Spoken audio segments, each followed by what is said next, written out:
بسم الله الرحمن الرحیم. یو ورور پوښتنه کړې ده، وایي که چیرې یو سړی په سفر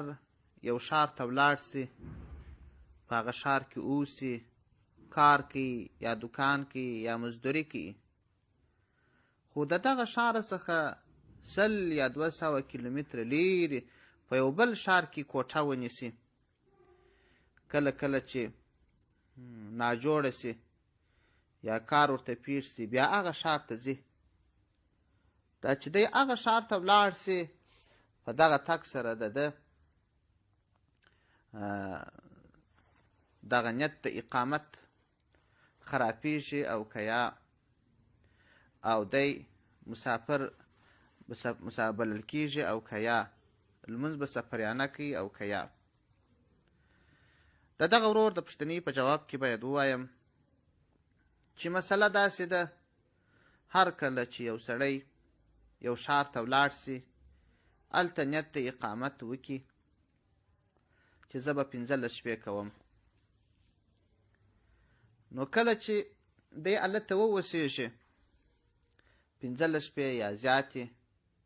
بیا ولاړ سي یو ښار ته یا کور ته راسي،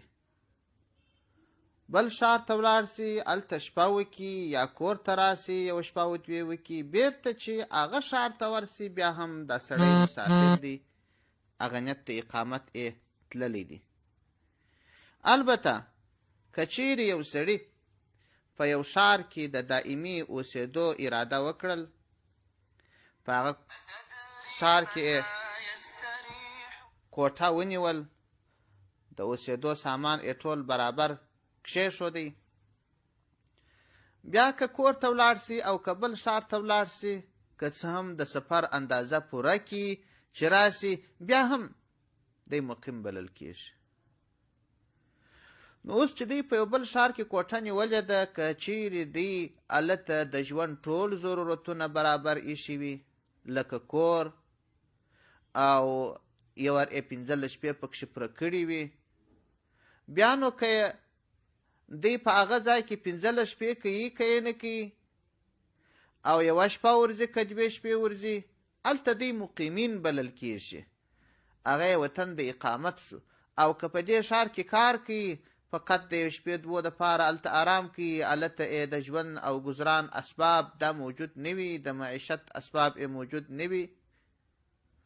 نو په دغه تګ سره دی هلته مسافر بلل کېږي. بحر رایق جلد 2 صفحه 140. السلام علیکم